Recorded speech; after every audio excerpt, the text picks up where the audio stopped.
I was a little boy, I remember being out here. Maybe my feelings were strange to most people, but I was always a very curious person, and as a child, a very pensive one.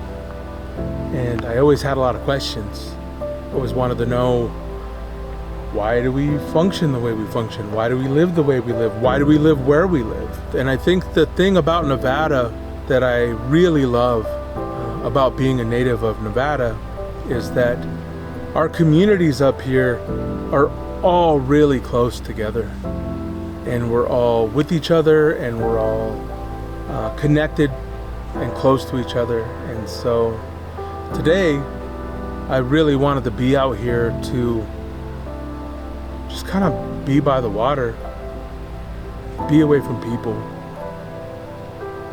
and just remember all the things that matter.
Today is New Year's Day 2024, and we're out here today.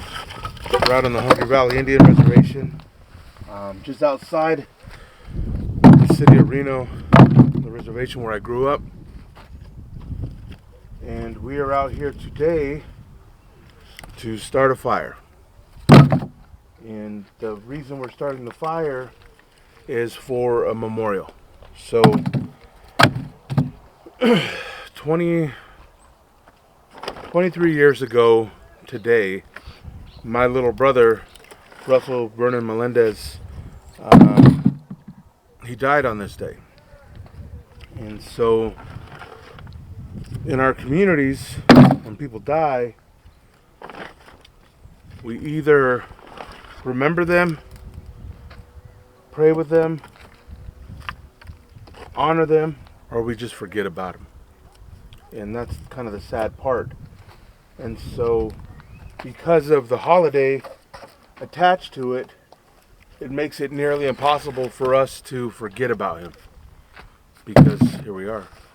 So, and to give you a little bit of a point of reference, so if you look right over there, you can kind of see there's like a little street light over here, and there's some little trees and a little park just right over there. So not even, 150, 200 yards that way. So where he died. So I suppose in our communities, when we're talking about death and loss and pain and things that people are going through, for my mother or for my family here, these types of things are happening in our community systems, are happening in our homes. And it's not like other communities or people with resources where you could just run away. So when tragedy happens and you live in impoverished communities, you don't just get to pack your shit up and leave and run away because you don't like the memory or you don't like the way it feels. So for us, it's just a part of our existence. And so when you're coming up the hill to the reservation, you'll see crosses and stuff on the side of the road. And those are also my older brother Thomas, who was killed on the road, or my other relatives that have died. These are things that you see every day in their memories you can't get around. So today we're going to have a ceremony in remembrance of my brother, of his life, and for the family. And also in the process of remembering why we're doing these things, to take care of ourselves so we can, be the way we want to be for the coming year.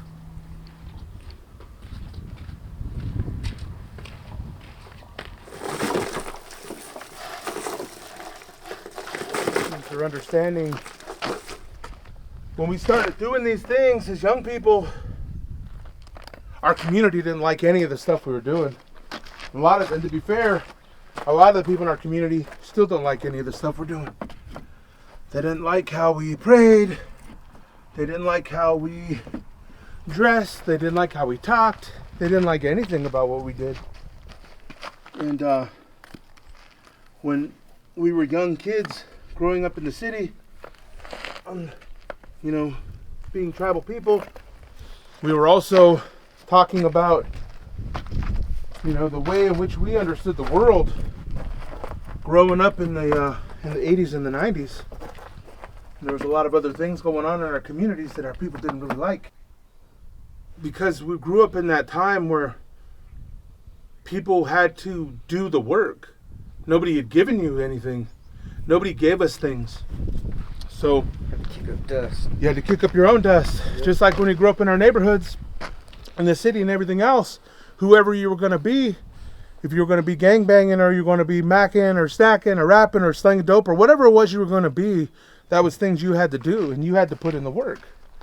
And so when we came into this way of life and this is what we wanted to do, we knew that we had to do whatever we were going to do and put in the work. So we understood that. We got that part down, right? Which was, even today, it's like people may want whatever they want and our communities may want what they want, and that's beautiful. Let them have whatever they want if they're willing to do the work. And so over the years, we just learned how to take better care of ourselves and our families by doing the work.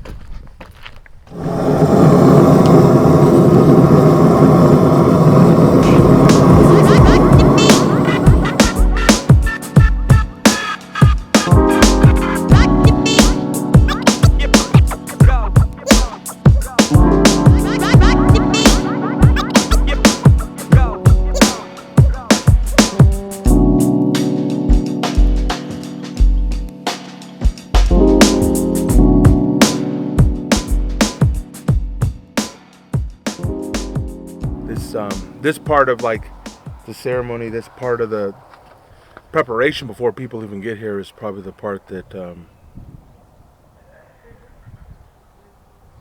it's the part that I know for me as an individual that I need the most of, and I've needed that for the last like 2 decades, because it's quiet. There's time to think. There's time to start a fire. There's time to be outside. There's time to like reflect on what it is that our life, our weeks, our months, our days have been like. So that's what a lot of this is. Taking care of the people, praying for them, helping them, and making room for people to not be okay. That's something in our culture that I think is really beautiful about the way our people have lived and the way our people still understand their, whatever their culture is grieving, loss, feeling that pain and finding ways to work through it is something. And now, granted, my brother's been gone 23 years, and I still feel it. I still hurt, and I celebrate him. I think about him, and but it's still very much a real part of my struggle, because attached with the loss and the missing. It'd be one thing if I said that I love my brother and I missed him because we were so close, but I would say that the honest truth is that I love and miss my brother so much because I wasn't always a good brother to him. And so because I wasn't always a good brother, I live and deal with so much guilt and shame and hardship because of that loss. And so, I always think about the fact that I've become a better brother after my brother died than probably when he was alive, and that's something that, it hurts me, but it's not untrue. And so, when I think about my brother on this day, I just try to hold it together and think about my mom or my other families that are coming, and the people that are coming in our communities that really need love and care and support, and the people that really need something. And that's what I think about. So that's what we're doing today. We're going to start a fire.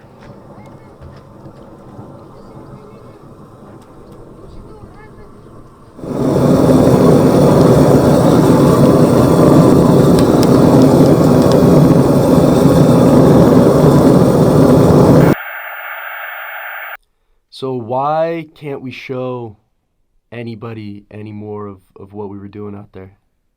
Holy shit, man. What's the best way to explain this? Let's just say that fucking Indians are super finicky about shit. Now, granted, I completely understand.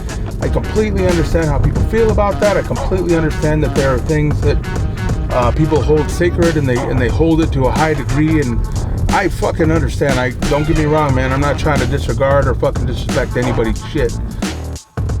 Doesn't mean we're not going to show them. It just means that we have to work our way up to it.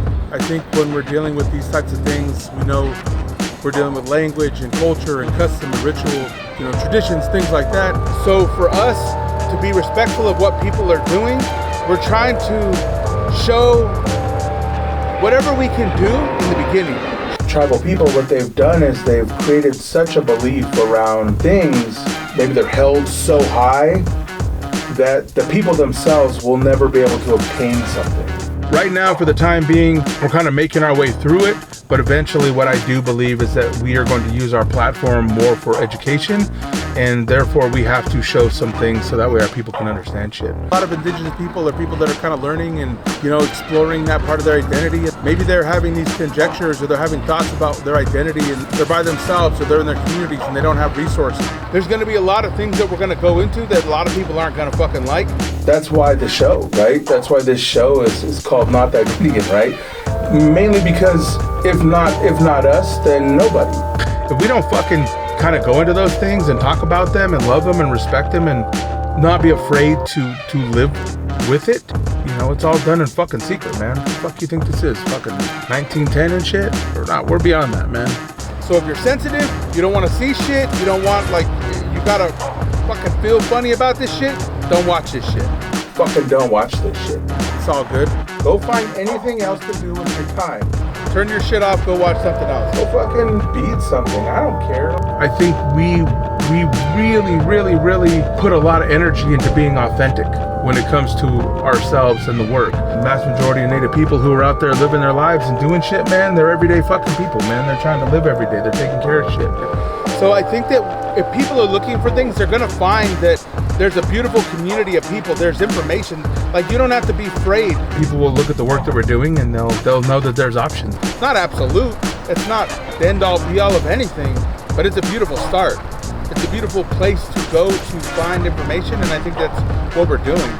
Something in our communities, a prayer I've been saying in my life for a really long time now, and a prayer that our community and our ceremonial families are saying consistently to each other and with each other in those moments all the time is,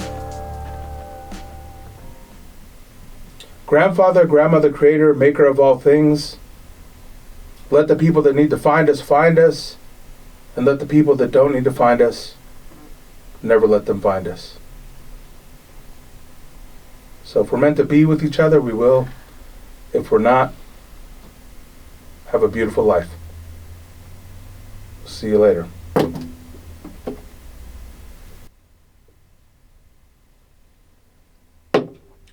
Now fuck off.